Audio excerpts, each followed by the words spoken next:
turned up, bitterly cold morning, real heavy frost overnight. Had a quick walk round, saw a fish pop its head out in the edge just out here. Right, we cast out now. Typical short session winter fishing I enjoy. A lot of the times I only pop out for 3-4 hours at a time, but fishing at the times when the fish are feeding. Don't want to be piling loads of bait in because I'm not here long. It's one of the reasons I use the little leads as well. I want to sneak in, catch a fish and get off again. It's no big deal being on the rods when you're here for a short period. Bait wise, I like a bit of bait in there but not loads of it. I use two methods mainly. Use a little mini spom. Don't carry spom rods about with me or anything on these short sessions, that goes on the actual rig. Use a quick release clip which the hook link goes on. Just take the hook link off the rig, spom on the rig, a couple of casts with the spom, replace it with the hook bait, straight back to the same spom.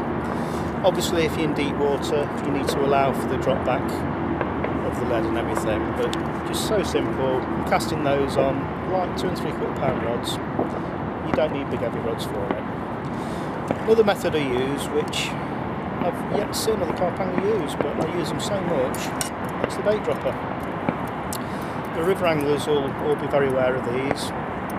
Fill them with bait, sinks to the bottom, once it hits the bottom, tips the bait out. Now the major difference between the bait dropper and the spom, and the thing I really like about bait dropper, is putting nice neat little piles of bait down. Very similar to if you're using PVA bags. Very few people bait up PVA bags, although you can do that.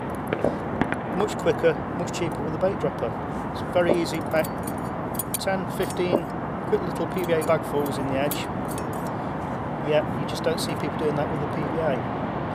Very, very different scenario. The spom empties the bait out and the bait spreads. The deeper the water, the bigger the spread you get, which I quite like anyway. But the bait dropper, just such a different presentation.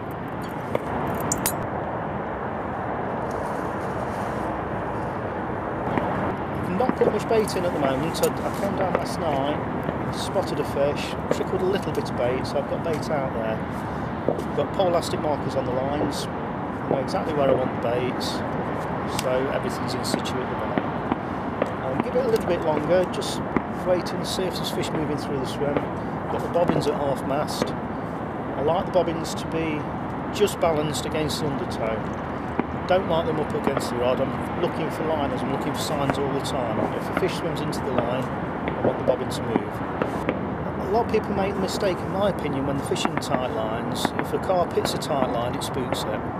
If the bobbin's able to lift, it doesn't spook the carp. It's just like weed brushing against the body or anything else. So the bobbins are doing a lot of things really. They show me if fish are moving about. Odd single bleep show up, it's normally fish moving about, or the obvious typical liner bobbin goes up and falls back to the same place.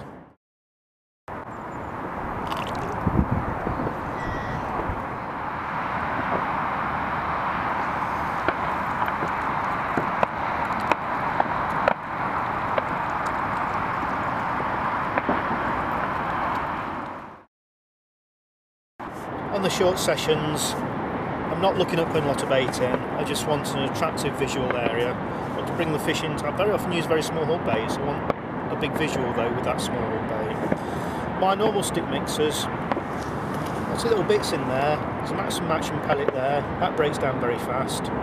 Something called microfeed. That retains its shape, retains its flavour for a long while. And there's also the naked hemp. That's hemp seed without the shell on it. A little bit of broken boilie in there as well, which will hopefully look similar to the hook bait that's in there, and the all-important decoy bait.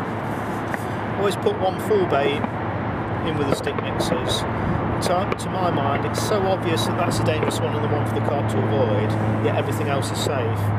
My hook bait, a tiny little bit at the side there, is normally deemed safe by the fish. Right, another rig here ready to go out. The rig part of it, I'm using a combi rig there, but that's irrelevant really. The important thing in my mind is that small lead in the winter. If you've not used a small lead, just give it a go on the rigs that you normally use. Like I say, I've got a combi rig there. The other important thing is the small bait. It's a chabbled up 10mm hook bait. Inside the PVA bag there's a full 15mm boilie. and it's very much using the Carp's intelligence against themselves. That 15mm boilie looks so obvious, like it's a hook bait, and all the other fragments or bits around it appear safe. The hook bait is a fragment. There's a decoy bait in there, which I'm hoping the fish think is a hook bait. Works for me, we'll give it a go.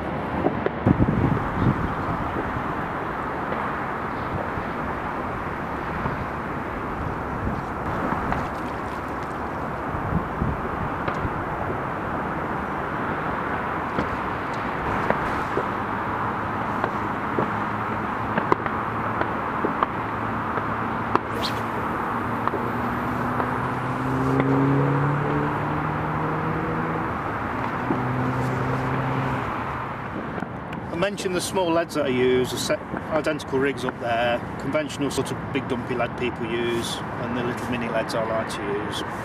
Problem with the big leads, fish has a bait, they can mess about with that a lot. They've realised something's wrong, they're trying to get rid of that, and that lead isn't really moving. Going back to the rod end, there's absolutely no indication there. It might be a single bleep or something, but nothing's happening. You get the same situation with the little lead. As soon as I move that, it just moves. That's straight away you've had an inch and a bit movement on your bobbin end. The shakeabout is still, prick myself, still hooked, but that lead is an ounce and a fraction. It's the smallest you can get away with legally. But they can't do anything without that moving. Any head shaking or anything, it actually lifts the lead. On the big lead, properly up myself, on the big lead, do a lot and it's anchored in. And you imagine that on a bit of silt or clay or whatever, that's going to be plugged even more than this frozen ground. So I class that as one of my big edges in winter fishing.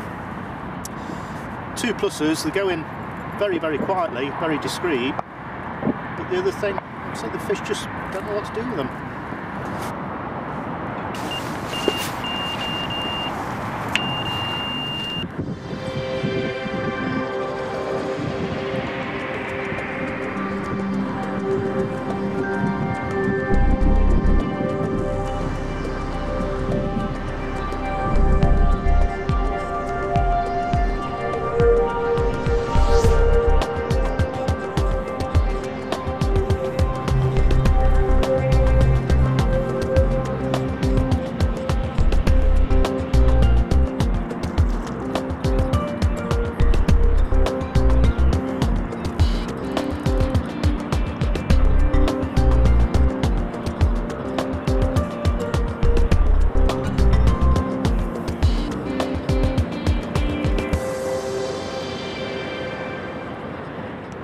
Been a difficult day, finally I bought one in the end. Not a monster, but it's a carp, it's a winter carp. Took the pimple pops, changed the colour earlier, orange one on the top, white one on the bottom, that's done the trick. Always ring the changes.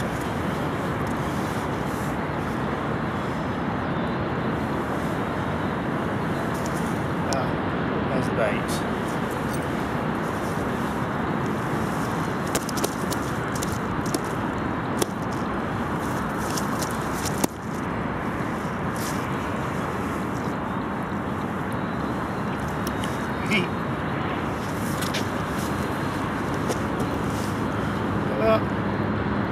New stock fish, but don't really care this time of year.